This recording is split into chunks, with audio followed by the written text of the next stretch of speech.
armas, batallas y hombres que cambiaron el curso de la historia. Esto y mucho más en Velum Artis Historia Militar.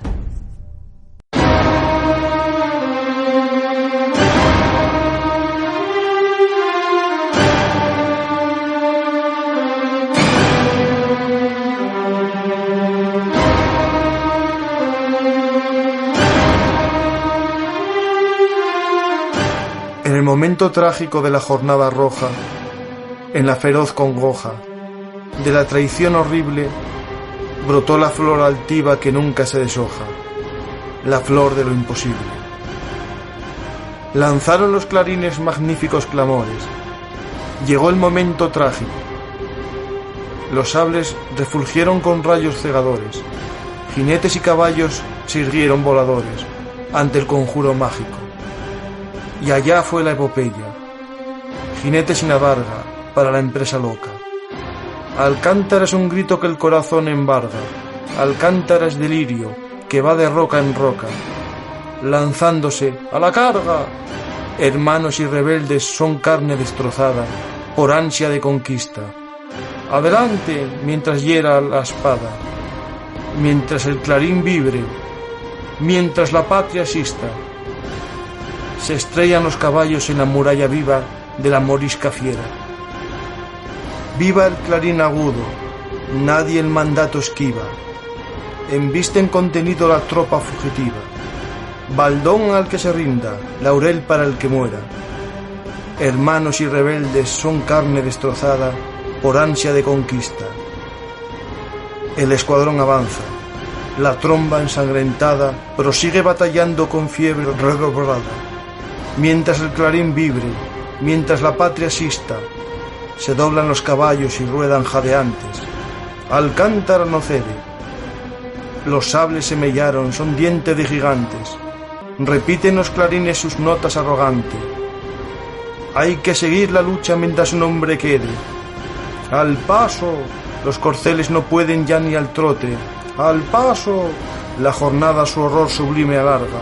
Al paso, como nietos del loco Don Quijote, así van los de Alcántara, su gloria eterna flote. Al paso, lo imposible, tal fue la última carga.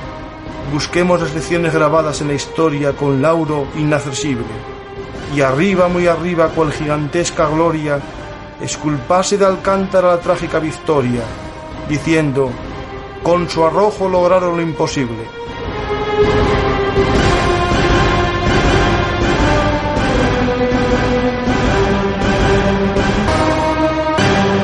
Este año se cumple el centenario de uno de los actos más heroicos de la historia militar española, el sacrificio del regimiento Alcántara, que dieron sus vidas por cubrir la retirada de sus compañeros en el desastre de Anuar. Pero no sería hasta el año 2012 cuando se les concedió la Cruz Laureada de San Fernando colectiva al Regimiento de Cazadores de Alcántara, 14º de Caballería, rescatando así del olvido su épica carga en el río Igam.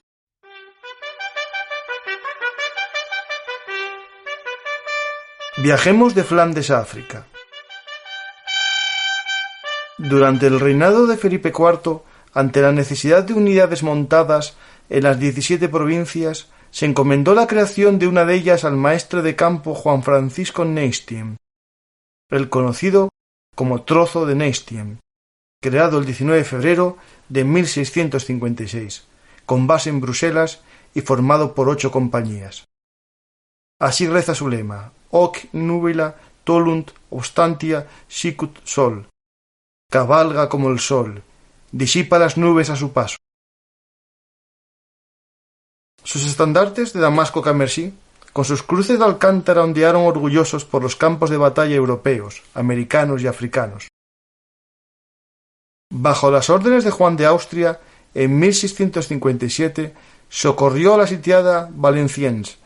Participó en la batalla de las Dunas, Lille, Senef, Saint-Denis, Fleurus.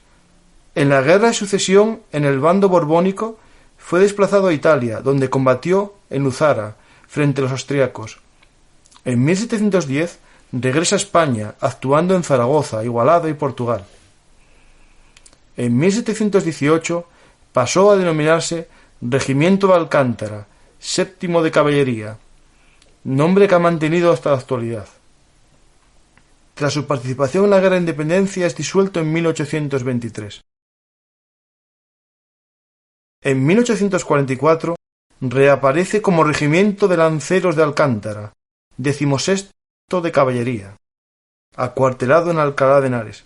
Tras varios cambios de guarnición, en 1859 fue reorganizado como regimiento de cazadores de Alcántara, 16º de Caballería, acantonado en Ciudad Real con un destacamento en Almagro.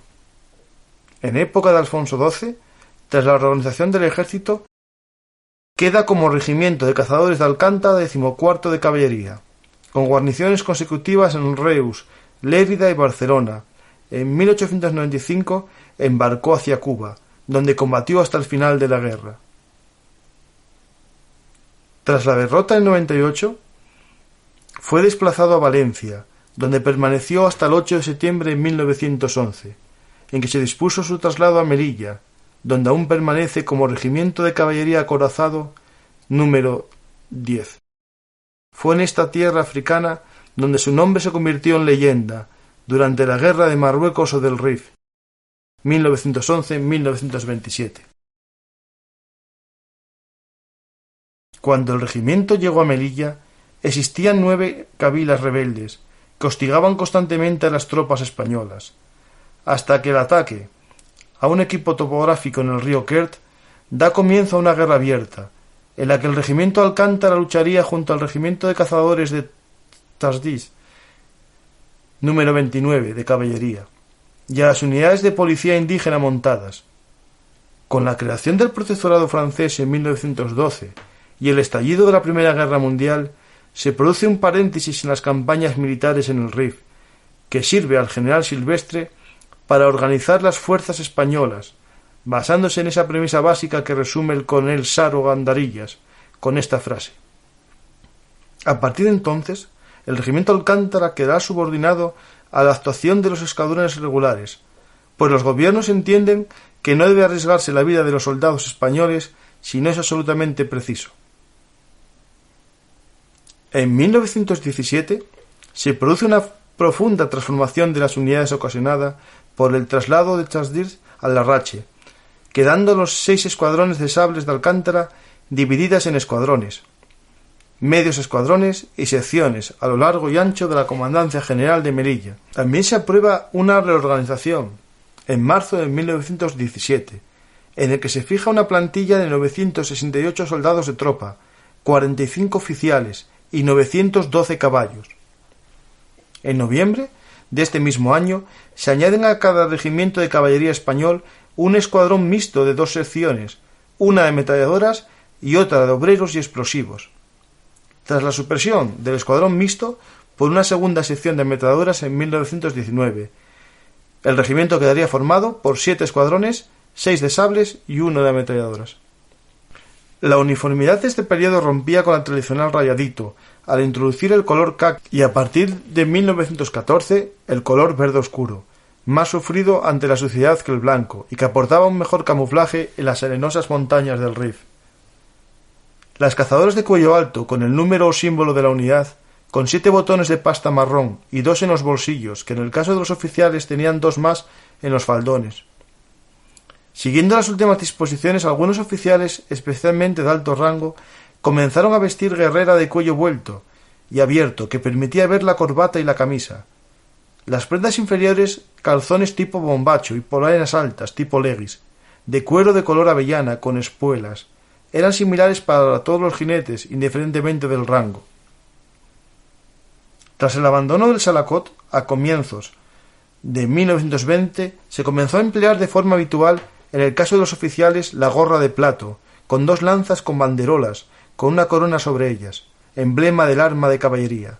La tropa vestía el gorro cuartelero, celeste, conocido como chino, o bien el chamberguero, caqui, siendo los cuarteleros sin alas los que emplearían en las acciones militares del comienzos de la década de los años 20, pese a que en muchas recreaciones artísticas suele aparecer luciendo el caqui. No podemos olvidar, en el caso de una unidad de caballería, la equipación del caballo. según el reglamento del 13 de febrero de 1918, estaría formado por una silla de cola de pato, nombre popular denominado oficialmente como de la Escuela de Equitación Militar, cincha, petral, estribos, 4 riendas, bocado, cubrecapote de lona, manta, saco de cebada y morral de pienso, con el emblema de la cruz flordelisada verde, bolsas delanteras de cuero y mantillas del mismo material. Los escuadrones de sable estaban compuestos por un capitán, 3 tenientes, un suboficial, 4 sargentos, 12 cabos primeros, 12 cabos, 4 trompetas, 4 herradores, 5 soldados de primera y 110 soldados de segunda. Los jinetes, armados con la espada sable Puerto Seguro, que sustituyó en 1918 al sable de institutos montados. Las carabinas que portaban eran del modelo 1985, pese a que las ordenanzas en 1916 habían establecido el mosquetón Mauser modelo 1916. En 1921 todavía no se habían recibido en esta unidad. Los escuadrones de ametralladoras formados por una plana mayor de un capitán, un suboficial, un soldado asistente, 2 soldados escribientes y un forjador, que prestaban servicios a las 2 secciones. Estas secciones, bajo las órdenes de un teniente, estaban divididas en 3 secciones en cada una de ellas. Cada sección estaba dotada de una ametralladora Colt, modelo 1915, de 7 por 62 milímetros, con 2 cañones de respeto y una cadencia de disparo de entre 300 y 500 disparos por minuto, que pese a su tendencia a encasquillarse, daban una buena cobertura de fuego en los despliegues. El desastre. A comienzos de la década de 1920, mientras que las misiones de pacificación de la zona occidental del Protectorado de Marruecos recaían en el mando directo de Damaso Berenguer, alto comisario, el territorio oriental en torno a Melilla estaba bajo la responsabilidad del comandante de la plaza, el general Manuel Fernández Silvestre. El ambicioso plan de este último era la conquista por tierra de Alucemas, un puesto estratégico para comunicar las 2 partes del protectorado. En mayo de 1920 ocupó fácilmente Quelacha y Dardrius, que se completaría con la operación militar anfibia de Sidris, el 12 de marzo de 1921, uno de los escasos puertos en manos de las cabilas. Estas conquistas permitían la apertura de una carretera de unos 135 kilómetros, la mayor parte en territorio de las cabilas, que no se habían sometido formalmente y no entregaron las armas. Para proteger la ruta por ese territorio hostil, se desperdigó a los soldados españoles por 140 puestos defensivos. Estos realmente eran poco más que casas fortificadas, un conjunto de tiendas de campaña protegidos por un pequeño muro y alambrada, que en muchos casos carecía de acceso seguro al agua. Tras la captura de Anual el 15 de enero, el optimismo reinaba en la comandancia melillense, y Silvestre, pese a los consejos de Gabriel Morales, jefe de la policía indígena, de detener el avance y comenzar una vía de negociación con los líderes de las cabilas, decidió seguir con sus planes de unir por tierra Melilla con Alucemas. En abril, Berenguer visita los territorios recién conquistados junto a Silvestre y tiene una serie de entrevistas con los líderes rifeños, entre ellos Abdelkrim, que parece el principal de los que en ella mangonean. El alto comisario se da cuenta de los peligros que entraña la posición de Anual, mal comunicada con la retaguardia y rodeada de alturas que pueden ser empleadas por los temibles pacos, como se conocía a los tiradores rifeños. Parece más una ratonera que una base para futuros avances. Con esta frase predijo Berenguer lo que sucedería poco tiempo después. Como bien había predicho Berenguer, Abdelkrim comienza a controlar las diferentes cabilas y a imponer un mando único. Entrena a la Jarca en la forma de lucha occidental, gracias a la ayuda de desertores de la Legión extranjera francesa. A finales de abril se reunieron los 5 facciones de las Beni Uriagel y parte de los Bocoya, y además de obligarse a aportar tropas a la Jarca, dispusieron que se despojaría de sus bienes a los colaboradores con los españoles, siguiendo una profecía rifeña que decía: «Cuando los infieles lleguen al río Amecrán, las aguas se teñirán de sangre». Abdelkrim dio un ultimátum a Madrid: si los soldados españoles lo cruzan, las cabilas entrarían en guerra. Pese a todo, Silvestre mandó avanzar y establecer el 1 de julio una posición en Navarrán. Tras una fácil toma de la posición y la rápida construcción de las defensas, la guarnición quedó desprotegida y rodeada de los hostiles rifeños por la marcha de la columna de apoyo que regresó a Anual. Para entender su situación, nada mejor que las palabras de Emilio Alzugaray, comandante y jefe de ingenieros, que lo describía así: la posición no cumplía ningún objetivo militar, no podía abastecerse después ni socorrerse caso de ser atacada. Ese mismo día fueron atacados por la Jarca y de los 225 defensores sólo 72 regresaron a las posiciones españolas, destacando la deserción de los indígenas de la quinta mía de la policía indígena. Impulsados por la victoria, atacaron la ciudad costera de Sidrís el 2 de junio, que resistió heroicamente durante 27 horas de duros combates. Silvestre, al contrario que Berenguer, el cual estaba muy preocupado por lo sucedido en Navarrán, decidió continuar con su avance. Construyó un puesto en Igriben. Tras un mes de continuos ataques, el puesto de Igriben fue totalmente rodeado el 17 de julio, sin acceso al agua, que llegaba desde Anual a lomos de mulas. Poco podían hacer los defensores. Tras duros combates y ante la imposibilidad de auxilio, Silvestre comunica por heliógrafo a Benítez, comandante de la guarnición, que está autorizado a negociar una rendición. A esta sugerencia responde el comandante con la frase: «Los oficiales de Igriben mueren, pero no se rinden», ordenando a sus hombres el abandono de la posición, rompiendo las líneas enemigas el 21 a las 6 de la tarde. De los 387 hombres, sólo 11 lograron regresar a las líneas españolas, que ya comenzaban a retirarse acosadas por el enemigo. La retirada hacia Melilla. El 22 de julio de 1921, en Anual, se encontraban 5.000 hombres, 3.000 españoles y 2.000 indígenas, con una fuerza de combate de 3 batallones y 18 compañías de infantería, 3 escuadrones de caballería y 5 baterías de artillería. Frente a ellos, 18.000 rifeños de Abdelkrim.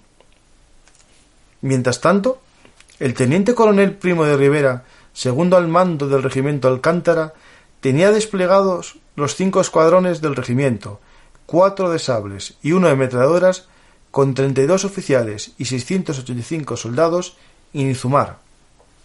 El coronel Manella, jefe del regimiento, se hallaba en las cercanías de Anual, protegiendo la construcción de un nuevo reducto entre las posiciones de P y Jebel Uddía. La retirada de Anual comenzó a las 11 horas, tras una larga preparación, pero las alturas del norte, que dominaban la vía de escape, ya habían sido tomadas por los rifeños. En el comienzo del abandono, comenzaron a recibir disparos. Comenzó el caos. Las unidades rompieron el orden de marcha. Sin nadie que cubriera la retaguardia, los hombres trataron de ponerse a salvo, huyendo a la desesperada. La retirada se convirtió en una desbandada general. En las 4 horas aproximadas que duró el desastre, murió un total de aproximado de 2.500 españoles. Los supervivientes, organizados por el general Navarro, segundo jefe de la comandancia de Melilla, retrocedieron hasta Dar Drius, posición bien fortificada y con agua disponible. El 23 de julio de 1921, el teniente coronel Primo de Rivera, con un total de 192 jinetes, protege la retirada de Chaif hacia Dar Drius. Acudió en ayuda de los hombres de Navarro, atacó a los rifeños con una carga, logrando atravesar la línea enemiga, dar la vuelta y atacar por la espalda a los rifeños. Con ello, consiguió que la columna llegase en orden a Dar Drius. Gracias a esta acción, el teniente coronel Primo de Rivera se le concedería la laureada póstumamente en 1923. El general Navarro había ordenado la evacuación de la columna de Dar Drius a Batel. A las 13:30 horas partió la vanguardia y se inició una dura marcha bajo el fuego enemigo. El regimiento de Alcántara protegió el avance con ametralladoras y constantes cargas. La situación, como ustedes verán, es crítica. Ha llegado el momento de sacrificarse por la patria, cumpliendo la sagradísima misión de nuestra arma. Que cada uno ocupe su puesto y cumpla con su deber. La carga del río Igán. Para llegar a Batel se debía vadear el río Igán, donde los rifeños habían apostado un gran número de efectivos. El general Navarro ordenó a Primo de Rivera cargar por el flanco izquierdo de la columna, debido a que su unidad era la única organizada. El teniente coronel se dirigió a sus hombres pistola en mano. «¡Soldados! Ha llegado la hora del sacrificio. Que cada cual cumpla con su deber. Si no lo hacéis, vuestras madres, vuestras novias, todas las mujeres españolas dirán que somos unos cobardes. Vamos a demostrar que no lo somos». Los héroes se lanzaron a la carga, hasta que la columna cruzó el lecho del río Igán. Para conseguir tal éxito, el regimiento de Alcántara tuvo que atacar hasta en 4 ocasiones contra los rifeños apostados en la trinchera del río Igán. En su última carga, los caballos estaban reventados y algunos jinetes atacaron a pie. Hombres y bestias murieron en formación cerrada, al otro lado del río, como fueron encontrados 5 meses después.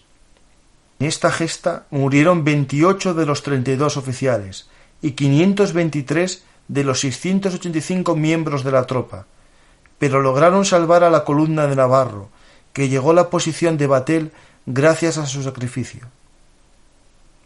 El teniente coronel Primo de Rivera murió en Monterruid por las heridas ocasionadas por un cascote de granada de la artillería enemiga. Se le concedió la laureada de San Fernando póstumamente. Espero os haya gustado este pequeño homenaje al batallón de Alcántara y a su heroica hazaña en el río Igán. Esta fue una metralla de historia de Bellum Artis Podcast, basada en un artículo publicado en la revista Laus Hispaniae y en el blog bellumartishistoriamilitar.blogspot.com.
Ya sabéis, si os ha gustado este programa, podéis invitarnos a tomar un café o una cerveza para que recuperemos fuerzas después de contar esta historia hablada. Para ello, visitar nuestra página en Patreon, patreon.com/velunartis y haceros micromecenas de nuestro proyecto de historia militar. Muchas gracias. Ya sabéis, Velum Artis, historia militar, es historia hablada. Estamos como siempre en todas las redes sociales, pero recordar, ahora nuestra dirección es velunartishistoriamilitar.blogspot.com. No os olvidéis, Velum Artis es el blog de la historia militar. Muchas gracias.